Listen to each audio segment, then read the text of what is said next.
Hi, good evening. Welcome to Study Buddy மக்களே. இன்னைக்கு current அஃபேர்ஸில் after 61 years 4 ringed butterfly resurfaces in India.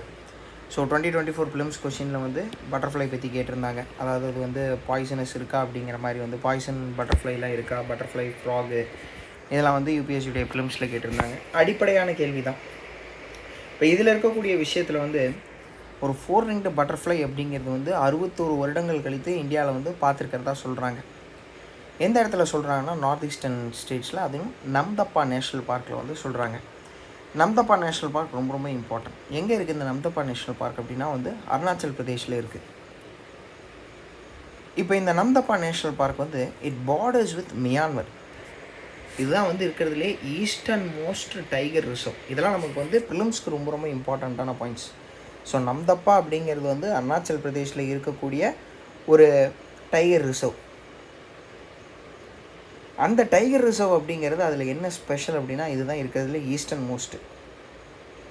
எந்த கண்ட்ரியோட, அதாவது ஒரு இன்டர்நேஷ்னல் பவுண்ட்ரியோட இந்த ஒரு டைகர் ரிசர்வ் இருக்குது அப்படின்னா மியான்மரோட. ஸோ இப்போ ஒரு ஸ்டேட்மெண்ட் கொடுக்குறாங்க, Namdapha the easternmost tiger reserve shares it borders with Bangladesh அப்படின்னு கொடுக்குறாங்க. இல்லைங்க மியான்மர். ஸோ அதே மாதிரி வேறு என்ன நேஷ்னல் பார்க்ஸ் இன்டர்நேஷ்னல் பார்டர்ஸோடு இருக்குது எடுத்தோம் அப்படின்னா உத்தரப்பிரதேஷ் சொல்லலாம், அதில் இருக்கக்கூடிய ஒரு நேஷ்னல் பார்க். வெஸ்ட் பெங்காலில் சொல்லலாம். ஸோ இந்த மாதிரி எந்தெந்த நேஷ்னல் பார்க்ஸ் இதில் கரண்ட் அஃபேர்ஸில் நம்தப்பா கொடுத்துருக்கான், eastern most tiger reserve, borders with Myanmar அப்படின்னு கொடுத்துருக்கான். அந்த மாதிரி வேறு என்னெல்லாம் இருக்குது அப்படிங்கிறத கமெண்ட்டில் சொல்லுங்கள். ஸோ இதெல்லாம் ரொம்ப ரொம்ப இம்பார்ட்டன்ட் மக்களே. இதெல்லாம் வந்து அதாவது கரண்ட் அஃபேர்ஸில் கொடுத்துருக்கிறத நம்ம பார்த்தா போதும், மீதி இருக்கிறத நம்ம எக்ஸ்ட்ரா தெரிஞ்சுக்கிறோம், அவ்வளோதான். இப்போ மேட்ச் த ஃபாலோயிங்கில் கேட்குறாங்க அப்படின்னா இப்போ நம்ம எதிர்பார்த்துருக்கவே மாட்டோம் இந்த மாதிரி ஃபால்ஸ் கொடுத்து எந்த ரிவர் பேசிஸில் இருக்குது, எந்த ஊரில் இருக்குது அப்படிங்கிறதெல்லாம் கேட்பாங்கன்னு இந்த வருஷம் 2024 ப்ரிலிம்ஸில். ஸோ அதனால் வந்து நம்ம தயாராகிக்கிறது அப்படிங்கிறதுக்காக இது கரண்ட் அஃபேர்ஸில் இருக்குது. இதை பேஸ் பண்ணி வேறு என்ன நேஷ்னல் பார்க்ஸ் இந்த மாதிரி இன்டர்நேஷ்னல் பவுண்ட்ரிஸில் இருக்குது அப்படிங்கிறத நம்ம தெரிஞ்சுக்கிறோம், அவ்வளோதான். Okay. So 39% of TB cases found during Tamil Nadu TB survey had no symptoms. So symptoms அப்படிங்கிறது அறிகுறி. இப்போ நமக்கு வந்து கோவிட் இருக்கா இல்லையா அப்படிங்கிறத வந்து நம்ம எப்படி தெரிஞ்சுக்குவோம்? சிம்டம்ஸ் அப்படிங்கிறது காய்ச்சல் வரும், ட்ரை த்ரோட் இருக்கும், அதுக்கப்புறம் வந்து ஏதாவது உடல் உபாதைகள் ஏற்படுறத வச்சு நம்ம டாக்டர்கிட்ட போவோம். ஸோ இதன் அடிப்படையில் அவங்க வந்து டெஸ்ட் எடுப்பாங்க. டெஸ்ட் எடுத்த பிறகு அவங்களோட ரிசல்ட் சொல்லும், இந்த மாதிரி வந்து உங்களுக்கு கோவிட் பாசிட்டிவ்னு வருதுங்க அப்படிங்கிற மாதிரி சொல்லுவாங்க. ஸோ அதே மாதிரி இப்போ டிஎன்பிஎஸ்சி நீங்கள் வந்து இந்த வருஷம் 2024 கேள்வியில் டிபி டயக்னோஸ் பண்ணக்கூடிய அந்த ஒரு இதை வந்து கிட்ட பற்றி டிஎன்பிஎஸ்சியில் கேட்டிருப்பாங்க. ஸோ டிபி ரொம்ப ரொம்ப இம்பார்ட்டன்ட். மைக்கோபாக்டீரியம் டியூபரோக்ளோசிஸ்னு சொல்லுவாங்க.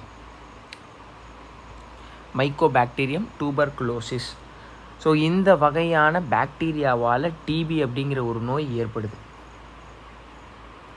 இது வந்து கேட்டிருக்காங்க இதுக்கு முன்னாடி, டிபி அப்படிங்கிற ஒரு நோயானது வெறும் நுரையீரலை மட்டும் பாதிக்குமா, மற்ற பார்ட் ஆஃப் த பாடியில் இருக்கக்கூடிய ஆர்கன்ஸையும் அது பாதிக்குமா அப்படின்னு கேட்பாங்க. ஆமாங்க, வெறும் நுரையீரல் மட்டும் கிடையாது, மற்ற பார்ட்ஸ் ஆஃப் த பாடியவும் இந்த டிபி அப்படிங்கிறது பாதிக்குது. வேர்ல்டு ஹெல்த் ஆர்கனைசேஷன் 2030 டிபியை எலிமினேட் பண்ணணும்னு நினைக்கிறாங்க. இந்தியா வேர்ல்டு ஹெல்த் ஆர்கனைசேஷனை தாண்டி, அதாவது நான் வந்து 2025 வந்து டிபியை ஒழிச்சு கட்டிடுறேன் அப்படிங்கிறாங்க. ஸோ இந்த நிக்ஷய் போஷான் அபியன் இதெல்லாம் வந்து டிபி பேசிஸில் இருக்கக்கூடிய schemes. Direct benefit transfers government தராங்களா? எஸ். எவ்வளோ ரூபாய் கவர்மெண்ட் வந்து டிபிடி டைரக்ட் பெனிஃபிட் ட்ரான்ஸ்ஃபர் மூலியமாக டிபி பேஷண்ட்ஸ்க்கு ப்ரொவைட் பண்ணுறாங்க? எதுக்காக? நான் ஏற்கனவே சொல்லியிருக்கேன், அவேர்னஸ் அப்படிங்கிறது மக்களுக்கு கிடையாது. ஒரு நோய் வந்துருச்சு அப்படின்னா ஐயோ நமக்கு மரணம் தான் அப்படின்னு சொல்லி பயப்பட ஆரம்பிக்கிறாங்க. அந்த பயம்தான் முக்கால்வாசி பேர்த்த கொண்டுருது. இது மட்டும் இல்லாமல் ஒரு நோய் வந்த பிறகு அவங்களால சாப்பிட முடியறது கிடையாது. அதாவது அந்த மன அழுத்தமே வந்து அவங்களுக்கு அந்த சாப்பாடு எடுத்துக்கணும் அப்படிங்கிற ஒரு எண்ணத்தை கொடுக்கறது கிடையாது. ஸோ போதுமான நியூட்ரியன்ஸ் பத்துறதில்லை. அதனால் இந்த டைரக்ட் பெனிஃபிட் ட்ரான்ஸ்ஃபர்ஸ் மூலியமாகலாம் இந்த நிக்ஷய் போஷான் அபியான் மூலியமாகலாம் கவர்மெண்ட் என்ன பண்ணுறாங்க, ப்ரொவைட் பண்ணுறாங்க. இன்றைக்கி டிபி இருக்குங்கிறது சிம்டம்ஸ் இருந்தாவது முன்னே தெரியும். இப்போ சிம்டம்ஸ் அப்படிங்கிறதும் பெரிய அளவில் இல்லை. இது மட்டும் இல்லாமல் வேறு என்ன சவால் இருக்குது? Anti microbial resistance. நம்ம என்ன பண்ணுறோம், வெளியில் வந்து கடைகளில் உண்ணக்கூடிய உணவு, அதுலேயும் நான் வெஜிடேரியன், அதில் வந்து கோழி அதிகமாக முட்டை போடணும், கோழி நல்லா வந்து மசில்டாக வரணும் அப்படிங்கிறதுக்காக நல்லா ஃப்ளஷ் நம்ம சாப்பிடும்போது ஃப்ளஷ் இருக்கணும் அப்படிங்கிறதுக்காக அதுக்கு சில ஊசி போடுறாங்க. மாடு நிறைய பால் தரணும் அப்படிங்கிறதுக்கு சில ஊசிகள் பயன்படுத்துகிறாங்க. அதில் முக்கியமாக காலிஸ்டின் அப்படின்னு பயன்படுத்தக்கூடிய இந்த வகையான ஒரு மருந்து என்ன பண்ணுறோம், நம்ம உடலுக்கு தெரியாமலே நம்ம எடுத்துக்கிறோம். அதாவது இந்த உணவு வகையில் உட்கொள்ளும் போது இது வந்து ஒரு last resort anti bacterial medicine அப்படின்னு சொல்லலாம் இந்த காலிஸ்டின் அப்படிங்கிறது. இப்போ என்ன பண்ணும், நம்ம உடம்புல நம்மளே வந்து சிக்கன் சாப்பிட்டுக்கிட்டு இருக்கும்போது அது நம்ம உடலில் போய் ஒட்டிக்குது. காலிஸ்டின் ரொம்ப வீக்காக இருக்கும்.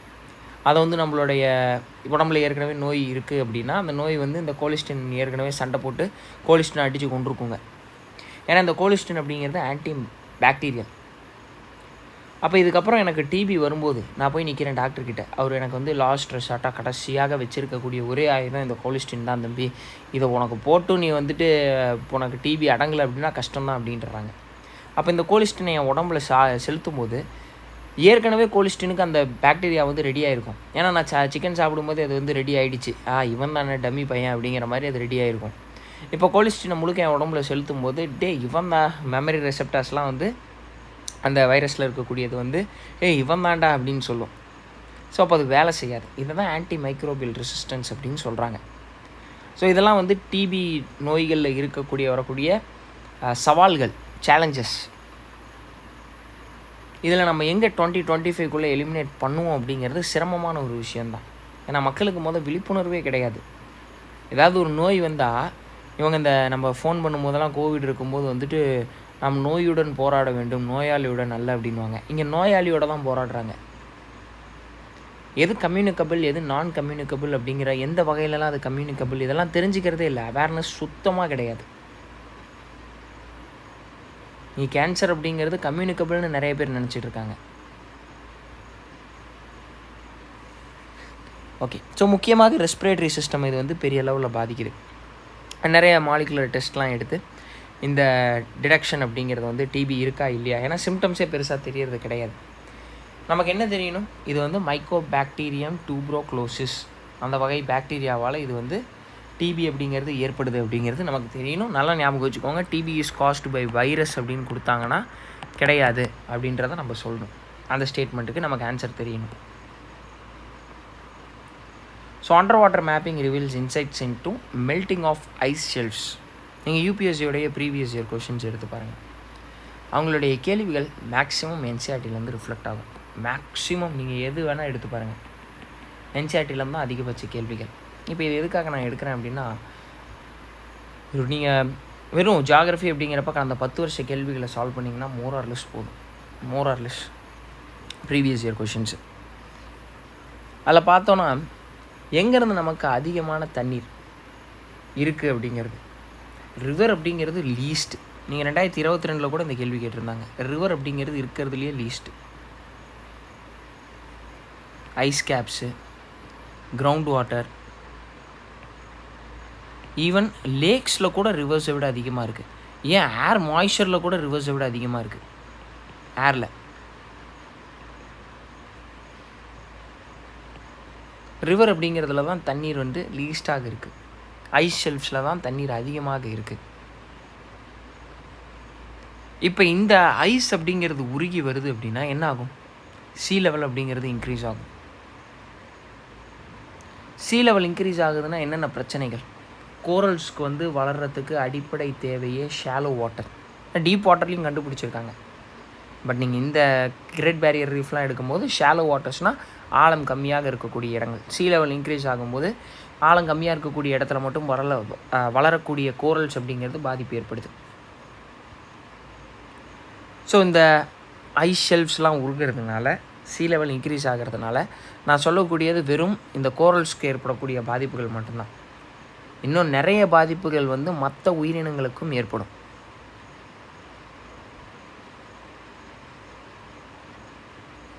ஓகே, ஸோ இதெல்லாம் வந்து ரொம்ப இம்பார்ட்டண்ட்டான ஒரு டாபிக் மக்களே. ஸோ ஏற்கனவே கரண்ட் அஃபேர்ஸில் வந்து இந்த வெடல் சி பற்றி சொல்லியிருப்பாங்க. அதே மாதிரி இங்கே கரண்ட் அஃபேர்ஸில் வந்துட்டு அமுண்ட்சன் சி அப்படிங்கிறத பற்றி பேசுகிறாங்க. இந்த சி எல்லாமே வந்து அண்டார்டிகாவை சுற்றி இருக்கக்கூடிய சி. இந்த வருஷம் யூபிஎஸ்சி கேள்வியில் நார்த் சி யூபிஎஸ்சிக்கு பவுண்ட்ரி நேஷன்ஸ் கேட்டாங்க. பட் இங்கே பவுண்ட்ரி நேஷன் எதுவும் கிடையாது. பட் இந்த அமுண்ட்சன் சி அப்படிங்கிறது எனக்கு அண்டார்டிகாவில் இருக்குங்கிறது எனக்கு தெரியணும். ஒரு ஸ்டேட்மெண்ட் கொடுக்குறாங்க, அமுண்ட்சன் சீயில் வந்து நமக்கு வந்து ஐஷெல்ஸ் உருகிட்டு இருக்கு, அமுண்ட்சன் சீயை சுற்றி ஐஷெல்ஸ் எல்லாமே எங்கன்னா வந்து ஆர்டிக் சர்க்கிள் பக்கத்தில் அப்படின்னு கொடுக்குறாங்க. இல்லைங்க, இது வந்துட்டு அண்டார்டிக்னு எனக்கு தெரியணும். அவ்வளோதான். இவ்வளோ தான் அவங்களோட கேள்விகளாக இருக்கும். பேசிக்காக இவ்வளோ தான் வரும், அடிப்படை கேள்விகள் மட்டும்தான் வரும். அமுண்ட்சன் சி அப்படிங்கிறது வந்து எனக்கு அண்டார்டிக் சீயை சுற்றி இருக்கிறது, ஸோ அண்டார்டிக் காண்டினெண்ட்டை சுற்றி இருக்கிறது, அவ்வளோதான். So climate anomalies may play a role in driving cholera strains. So இந்த காலரா அப்படிங்கிறது வந்து வைரஸா, பாக்டீரியாவா, பேரசைட்டா, எந்த வகை அப்படின்னு நம்ம எடுத்தோன்னா இது வந்து காலரா அப்படிங்கிறது வந்து பாக்டீரியம். இதோட பேர் வந்து விப்ரியோ காலரே அப்படின்னு சொல்லுவாங்க. இது வந்து இந்த உடம்புல என்ன மாதிரியான மாற்றத்தை ஏற்படுத்தும் அப்படின்னா, உடலில் நீர் அதிகமாக சுரக்க வைக்கும். நீர் அதிகமாக சுரக்க வைக்கும்போது நமக்கு வந்து என்ன ஆகும், டயரி ஆகும், வயிற்றால் போய்கிட்டே இருக்கும். ஸோ climate anomalies அப்படிங்கிறப்ப என்ன, இன்றைக்கி வந்து நீங்கள் இந்த climate change அப்படிங்கிறது சாதாரணமாக எந்த வகையிலுமே எடுத்துக்க முடியாது. இந்த climate change என்ன பண்ணுதுன்னா, ஒரு இடத்துல எப்பயுமே ஒரு பேட்டர்ன், சம்மர், வின்டர், ஆட்டம், ஸ்ப்ரிங் அப்படிங்கிறது இருக்குது. இதே ஈக்குவட்டோரியல் ரீஜன் எடுத்தோம் அப்படின்னா பெரிய அளவில் உங்களுக்கு சீசனல் சேஞ்சஸ்லாம் கிடையாது. காலையிலனா வெயில், சாயந்தரம்னா மழை, அவ்வளோதான். பெரிய சீசன்ஸ்லாம் நீங்கள் பார்க்கவே முடியாது. ஈக்குவட்டோரியல் ரீஜன்ஸ்லாம் நான் சொல்கிறேன், ஈக்குவேட்டரை சுற்றி இருக்கக்கூடிய ரீஜன்ஸ். இப்போ பறவைகளுக்கு ஒரு இது, அதாவது வந்து இந்த எலக்ட்ரோ மேக்னெட்டிக் ரேடியேஷன், அதுக்கப்புறம் வந்து கிளைமேட், இதெல்லாமே பறவைகளுடைய மைக்ரேஷனில் மிகப்பெரிய அளவில் ஒரு ரோல் ப்ளே பண்ணுது. இந்த பறவைகள் வந்து இந்த சீசனில் சேஞ்சஸ் ஏற்படும் போது அதுங்களோட மைக்ரேஷன் பேட்டர்ன்லேயும் சேஞ்சஸ் ஏற்படுது. இதனால் பறவைகள் பாதிக்கப்படுது. ஆல்பட்ராஸ்னு சொல்லக்கூடிய ஒரு பறவை இருக்கிறதுலே பெரிய விங்குன்னு நினைக்கிறேன். அது வந்து ரொம்ப லாங் டிஸ்டன்ஸ் ட்ராவல் பண்ணக்கூடிய ஒரு பறவை. ஸோ climate சேஞ்ச் அப்படிங்கிறது இந்த வகையிலலாம் பாதிப்புகளை ஏற்படுத்துது பறவைகள். அதே மாதிரி இன்செக்ட். முன்ன மழை காலத்தில் மட்டும்தான் டெங்கு, காலரா இதெல்லாம் வந்து ஏற்பட்டுக்கிட்டு இருந்தது.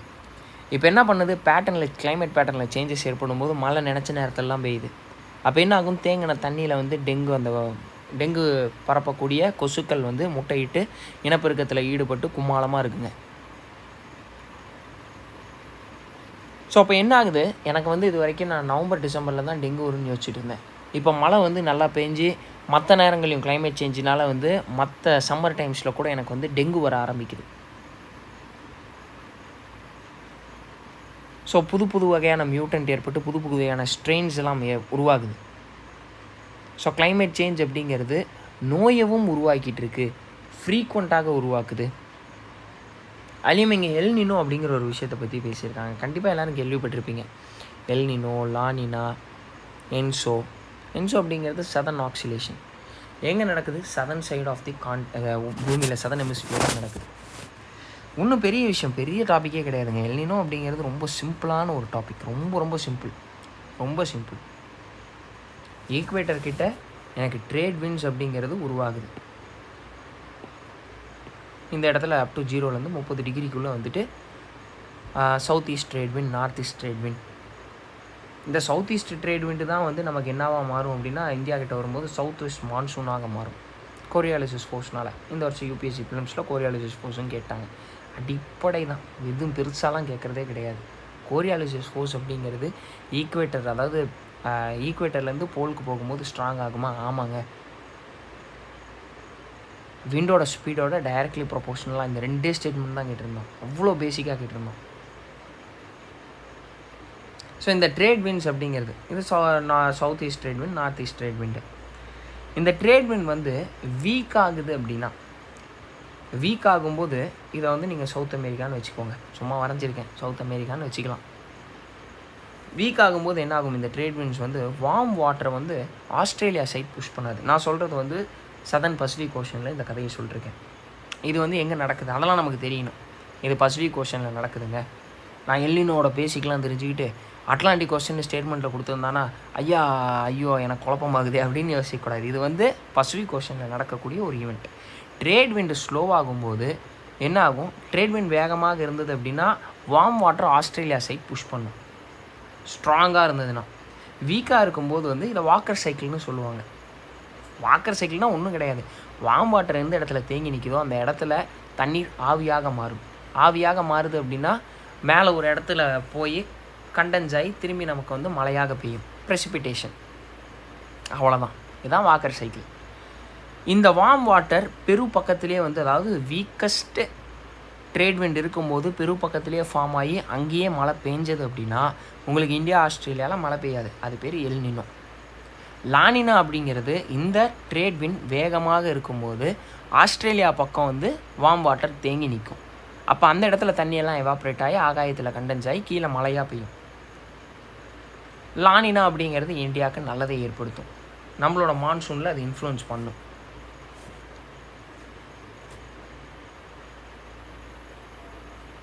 ஸோ இவ்வளோ தான் வந்து எல் நினோ.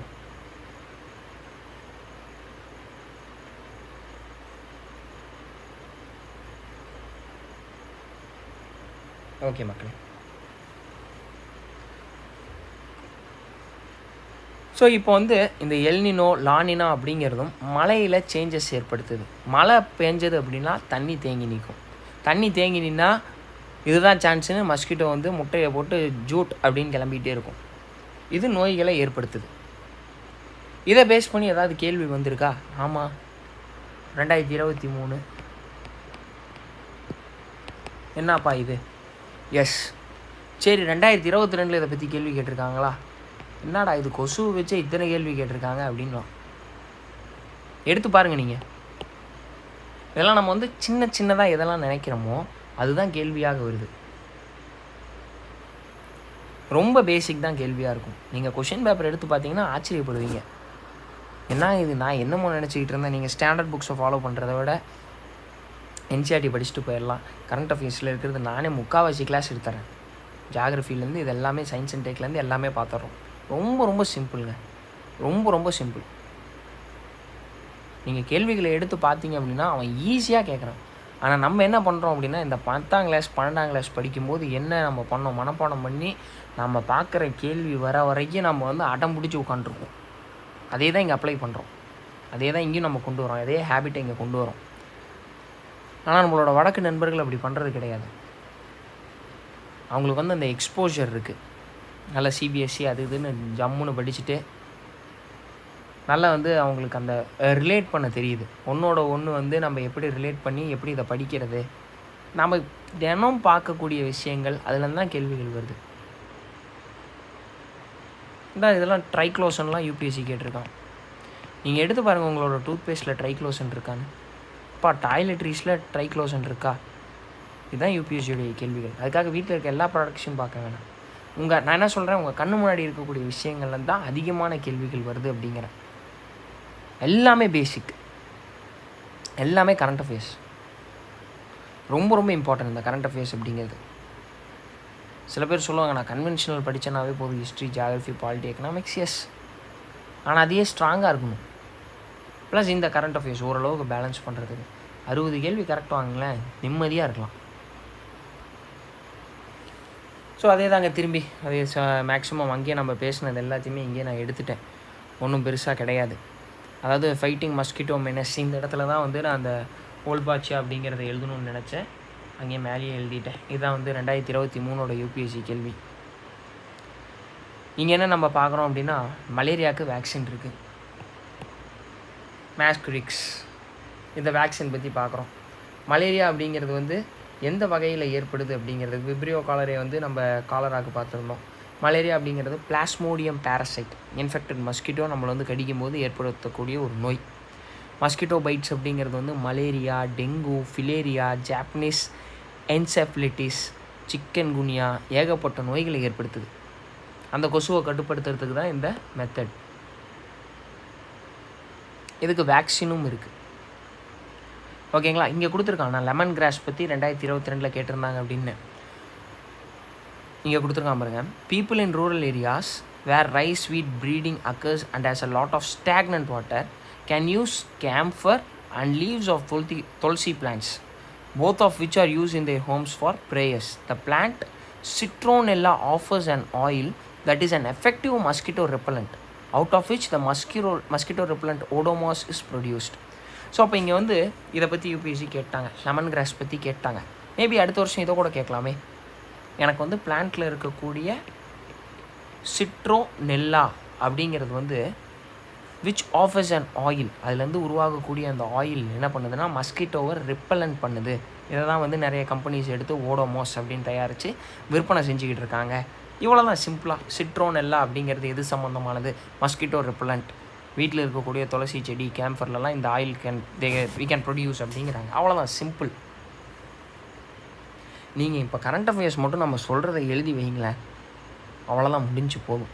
வேறு எதுவுமே நீங்கள் ரெஃபர் பண்ண வேணாம். ஐயா இந்த ஒரு வருஷ கம்பைலேஷன், மந்த்லி கம்பைலேஷன் அப்படின்னே நீங்கள் வர வேணாம். எந்த மேக்சின் நான் ஃபாலோ பண்ணுறது, என்ன பண்ணுறது? ஏங்க அவன் கேட்குறது பேசிக்கான கேள்வி. நான் இங்கே உங்களுக்கு வந்துட்டு ஒவ்வொரு நாளும் ஒவ்வொரு கேள்வி வந்து சொல்லிக்கிட்டே இருக்கேன். அதை நீங்கள் ரெஃபர் பண்ணிங்கனாலே போதும், உங்களுக்கே ஒரு ஐடியா கிடைக்கும். நம்ம படிச்சுக்கிட்டு இருக்கக்கூடிய விதம் தான் தப்பு அப்படிங்கிறது. அதில் சின்ன சின்ன சேஞ்சஸ். ஏன்னா படிக்கிறவங்க எங்கேனாலும் படிச்சிருவாங்க. ஓகே மக்களே. ஸோ நாளைக்கு கிளாஸ் பக்கம் வந்து கரை ஒதுங்குங்க. 2 மணிக்கு வந்து ஹிஸ்ட்ரி ஓடிக்கிட்டு இருக்கு. ஆன்லைனில் வந்து டெலகிராம் சேனல் டிஸ்கிரிப்ஷன்லேயே கொடுத்துருக்கு. ஆன்லைனில் ஹிஸ்ட்ரி கிளாஸ் ஓடிட்டுருக்கு. 2 மணிக்கு ஆரம்பித்து 3 மணிக்கு முடிச்சிடுவேன். சிரமம் பார்க்காம அட்டன் பண்ணுங்கள், உங்களுக்கு ஒரு ஐடியா கிடைக்கும். இதுவும் ஒரு எக்ஸ்போஷர் தான். கரண்ட் அஃபேர்ஸ் எடுக்கிறேன், கன்வென்ஷனல் டாபிக்ஸும் எடுக்கிறேன். ஸோ நீங்கள் பாருங்கள், ஹிஸ்ட்ரி ஓடிக்கிட்டு இருக்கு. அட்டன் பண்ணுங்கள், அப்போ தான் உங்களுக்கு ஒரு ஐடியா கிடைக்கும். அட்டன் பண்ணாமல் இருந்தீங்க அப்படின்னா தூரத்துலேருந்தே வேடிக்கை பார்க்கலாம்னு நினைக்காதீங்க, வாங்க. ஸோ ஃபீஸ் எல்லாமே நம்ம டிஸ்கஸ் பண்ணிக்கலாம். ஒன்றும் நம்ம வந்து அந்தளவுக்கு கொள்ளையடிக்கிற ரேட்டு நம்ம பேச மாட்டோம். எதாக இருந்தாலும் டீல் பண்ணிக்கலாம். ஓப்பனாக வந்து நீங்கள் எந்த டவுட்ஸ்னாலும் கேட்கலாம். என் நம்பர் இது தான். ஸோ நோட் பண்ணிக்கோங்க, அட்டன் பண்ணுங்கள். தயவு செஞ்சு அட்டன் பண்ணிங்கன்னா தான் உங்களுக்கு ஒரு ஐடியா கிடைக்கும். என்ன பண்ணுறோம், எந்த நிலையில் நம்ம இருக்கோம் அப்படிங்கிறது தெரியும். ஏன்னா மெயின்ஸ் ஆன்சர் ரைட்டிங்கும் இதோடையே ஓடிக்கிட்டு இருக்கு. ஸோ கிளாஸ் கடந்த பிறகு வந்துட்டு சார் ரெக்கார்டிங் கிடைக்குமா அப்படின்னு கேட்டிங்கன்னா ஒன்றும் பண்ண முடியாது. அடுத்த பேட்ச் எப்போ ஓப்பன் பண்ணுவீங்க? நான் ஏற்கனவே ஒரு இன்ஸ்டியூட்டில் ஜாயின் பண்ணிட்டேன். உங்கள்கிட்டையும் வந்து நான் வந்து ஜாயின் பண்ணுமா அப்படின்னீங்கன்னா நீங்கள் அட்டன் பண்ணி பாருங்கள், உங்களுக்கே டிஃப்ரென்ஸ் தெரியும். அதுக்காக தான் நான் வந்து வாங்க வாங்க வாங்கன்னு கூப்பிட்டுக்கிட்டே இருக்கேன். ஓகே மக்களே. ஸோ சப்ஸ்கிரைப் அவர் சேனல் மக்களே, கண்டிப்பாக இதை மறந்துடாதீங்க. தேங்க்ஸ் ஃபார் வாட்சிங்.